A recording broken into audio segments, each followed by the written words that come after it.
Hi, everybody. I'm just popping in to share some exciting things that are coming up and also to pose a question. And this is something that I've been pondering for myself as well, because I know that there will come a time where I'm on the stage and I will be telling my story.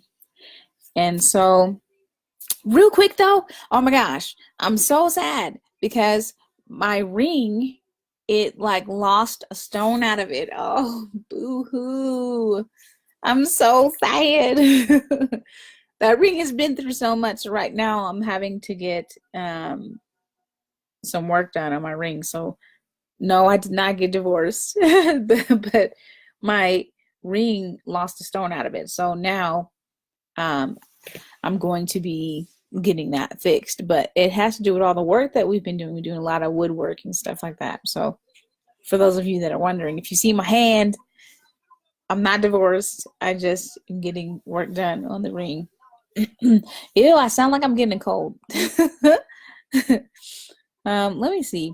I'm gonna invite some friends to this because I think why not?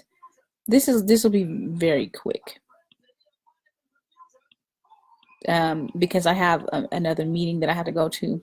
But I wanted to share some things with you because there's some big things coming up for me and for those that know me. For those of you that know me, you know that I am a writer. For those of you that don't know me as well, you may not know this. When I was 23 years old, I'm I moved to California. And when I moved to California, I thought, oh, it's gonna be all sunny and I'm gonna make new friends and it's gonna be super awesome and everything's gonna be great. So I moved to California to live with my sister and her husband. At the time they didn't have a kid. And I remember I went from making $1,200 a month to literally a couple hundred because I at the time was only making 10 hours a month at a part-time job. And I remember feeling like I went into a deep depression because when you go from making $1,200 a month to 200, that is literally $1,000 less than what you were making. And so I was devastated. I felt like my life was just crumbling around me. I was I was not even able to buy my own deodorant. Like I had barely enough to buy deodorant. I remember not even wanting to get out of bed.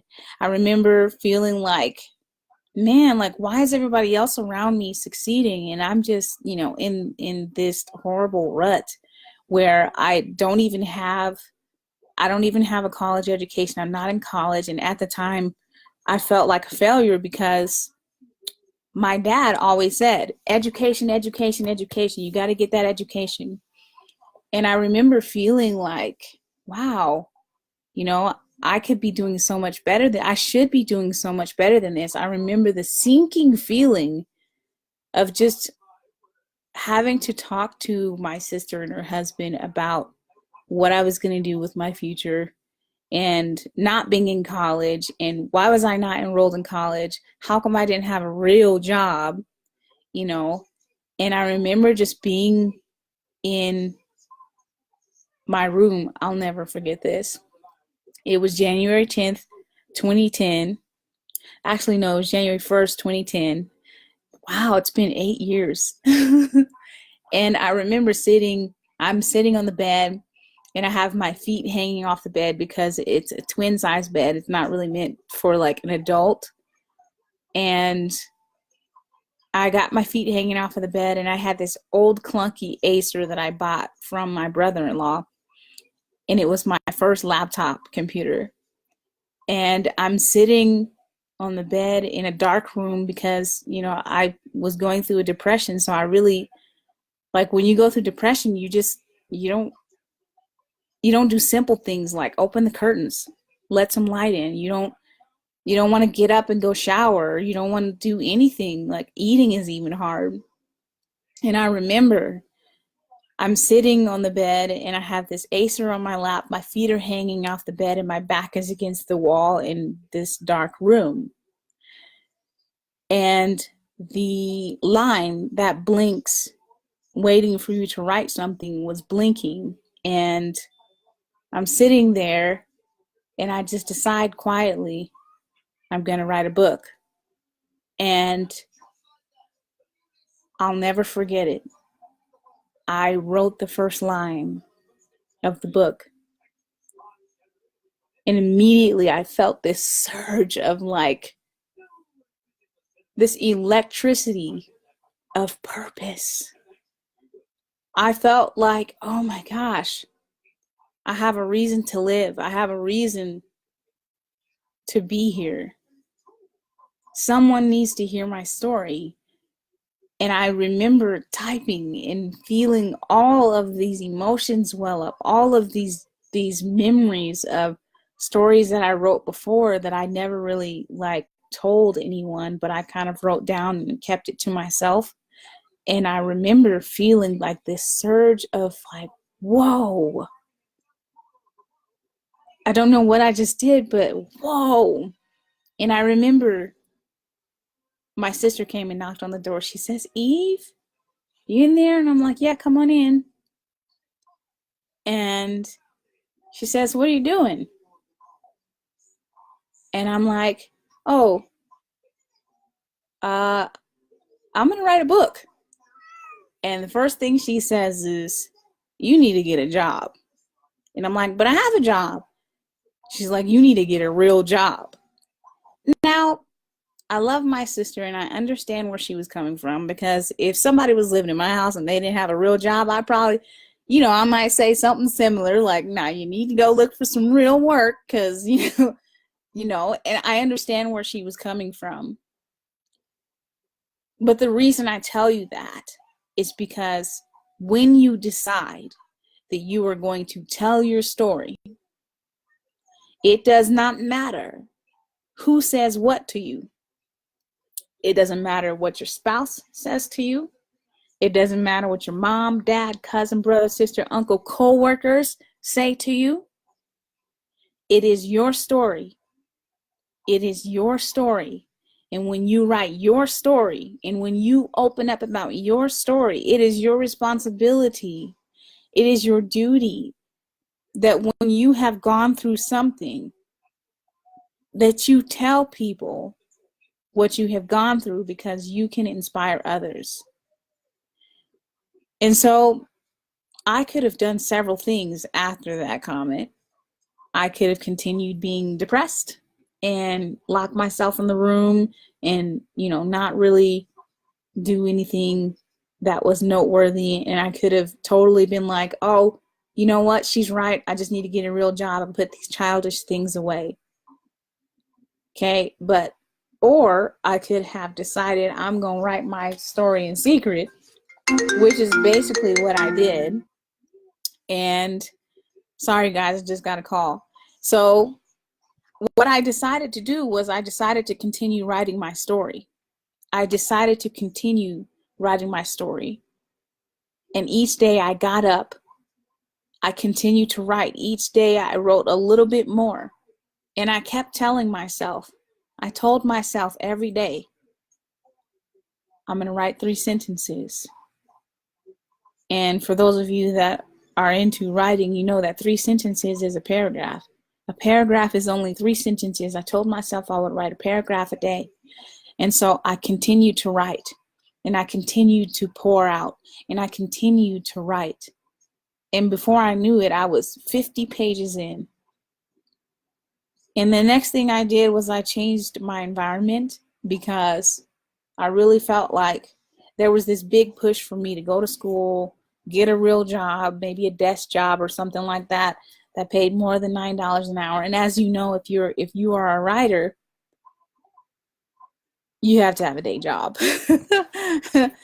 It's like having a bridge job. You have a day job so that you have some money coming in so that you can focus on what you're writing. And so That's how I was introduced to Yosemite National Park in this beautiful setting. See, there were a lot of things that happened to me because I was in that depression and because I went from making $1,200 a month to $200 a month. My health started to suffer. My body just wasn't working right. I developed amenorrhea, and for those of you guys that know what amenorrhea is, it basically means that you don't have regular menstrual cycles, and I lost mine for 6 months out of that year because my body was just plummeting because of stress, depression, anxiety, and a bunch of different things. And so that environment change is what shifted my health and what shifted my thought process around my writing.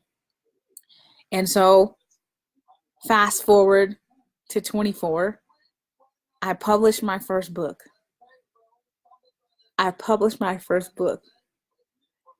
And I remember getting the box in the mail. And I remember it was just a brown box. It had some tape down the middle, the brown paper on it. And I remember cutting it open with my keys. And I'm opening the box and I see the book there. And I see the book there with a cover that I had painted. And I look in there and I'm like, oh my gosh, I'm a published author! Oh my gosh! Like, I remember just being so excited. And oh my gosh, I'm a published author. Here's my book. It's physical. It's here. It's in my hands. I can't believe it. I can't believe it. Oh my gosh. So I open the box up. I take the book out. And I'm like, oh my gosh. Take the book out. And I'm like, oh, this is it. And I smell it. Oh, and I flip through the pages. And I'm like, oh my gosh, I'm an author. I can't believe it. This is mine. I created this.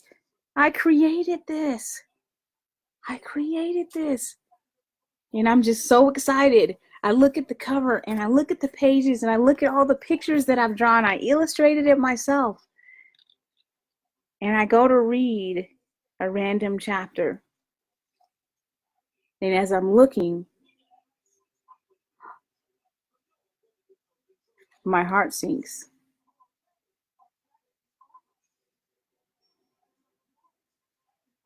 I'm reading it and I see what's really on the pages. And I realize they have published my raw manuscript. There's no corrections. It was my raw manuscript. No edits. There were missing periods. There were no paragraphs. Nothing.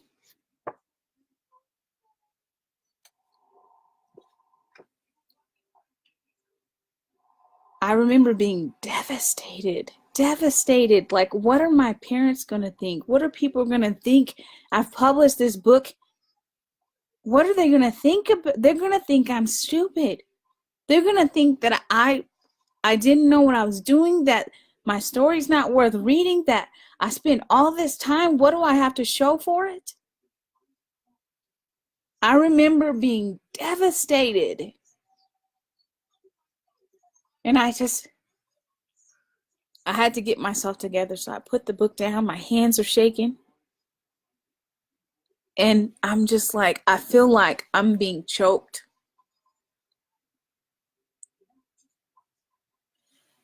I went from complete happiness to I plummeted back down and I started remembering how I felt. Before I started writing the book, I was depressed and I felt like I had no purpose, like I was a failure, like I wasn't good enough. And those feelings started to rise up again in me. But in that moment, I decided I'm going to go back to school. I'm not going to let people think that I'm stupid. I'm not going to let people think that just because this happened to me, that I'm going to not write anymore. I didn't let that stop me from writing my story. So fast forward a few years to 2014, and I publish my third book. My third book. I'm now an award-winning author. I'm now a coach. I'm now a speaker. I have my bachelor's in English. I have my master's in internet marketing. So I went from this no-name author who published this book looking silly because it wasn't edited. It didn't have any structure to it, to being someone who was speaking on stage, being called, "Hey, Eve, would you like to speak at our event? Hey, Eve, I heard about your story." And so I went from someone who felt like a failure, who felt like I wasn't enough, who was depressed, who was riddled with anxiety, to someone who was a published author, not only a published author, but an award-winning published author, a public speaker standing on the stage, a coach coaching other people, to now I have my own blueprint in how to avoid the things that I didn't avoid so good. No one told me that I was going to have to go through those things, and it was humiliating. It was. But from then till now, I have come such a long way, and I have brought it full circle. I brought it full circle. See, I believe that each of you guys have a story to tell and a message to share with the world, to share with humanity. I also believe that each of you are capable of creating a celebrity brand around your story and your life lessons that you have learned. I help coaches, authors, speakers, and service-based experts to create a celebrity brand around their story and message so that they can impact people, even if it's hundreds, if not millions, so that they can create multiple streams of income. Since then, I've been able to create digital products. I've been able to create workshops, seminars, a retreat that's coming up next year.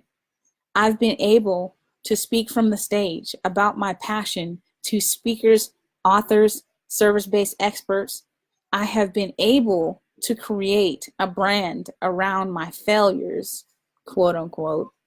I have been able to create a brand around the things that I thought that were going to ruin me. And I've been able to impact people. This year, I had someone reach out to me who was an addict to meth, who got divorced, and his world was crumbling around him. And he reached out to me and he said, "Eve, I read your book. What else do you have for me to read? I just wanted to let you know that I'm 4 months sober and I read your book. And when is the next one coming out?"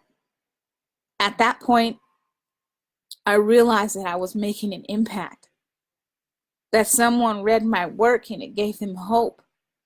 And it let me know. It let me know that I had more influence, that I had a bigger mission in life than just writing books. You have a bigger mission in life than just hiding your story away and tucking your story away. You have no idea the impact that it can make on people. So I invite you to explore what that looks like for you. I invite you to have a free 1-hour clarity session with me to discover what your message is and to give you a blueprint in order to put that message out into the world, and also to help you Solve your biggest challenge. This is all free. I'm here to serve you. I realize that many of you have a story that you just tucked away, and maybe some of you have attempted to tell that story, but you just don't have the strategy to do it. I didn't. I didn't know what the heck I was doing. I just put something out there thinking, ooh, if I write a book, they're going to come. But that's not how it works anymore. I mean, you really have to have a plan. I had no plan. I had no plan. I had no marketing plan. I had no distribution strategy or any of that. And so I invite you to have a conversation with me free of charge. If it's a good fit for you, then I will let you know about the programs and products that I have to offer. If it's not a good fit, that's great. We will part ways, friends, and I will speak to you at a later date. It's all good. There's no pressure here. But the real question is, when are you going to tell your story? When are you going to tell your story? It's up to you. It's up to you.